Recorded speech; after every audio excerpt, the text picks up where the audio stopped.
காலையில இருந்து நான் பாத்துட்டு இருக்கேன். ஏன் எழுந்திருக்கல? மணி 10 ஆயிடுச்சு. ஏன் பேச மாட்டேங்கிற? என்கிட்ட பிணக்கமா? ஐயே அசிங்கம். നോക്കണ്ട. പോയിക്കോ പോയിക്കോ.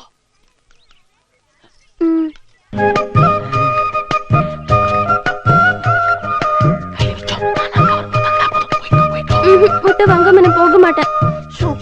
പ്രേമ, പുതിയ അധ്യായം തുറന്നപ്പോ പഴയ അധ്യായം അടച്ചോടാ. അവനിപ്പോ ഒരു ആനമുട്ട കിട്ടിയിട്ടുണ്ട്. നിക്കടിയാടാ. യവനെ നമ്പി നീ മുട്ടയിട്ടാ നീ പെടും. യവന് ലോകത്തുള്ള സകല പെടക്കോഴികളെ മുട്ടയടിപ്പിക്കണം ആശ. ചാത്തൻ മച്ചാ പറഞ്ഞ അനാവശ്യം പറയരുത്. മിണ്ടരുത്. അകത്തൊരു കോഴി മുട്ടയിട്ടിട്ടുണ്ട്. അവളിരുന്ന് പൊരുന്നതിന് മുമ്പ് ഇറക്കി വിടാൻ നോക്ക്.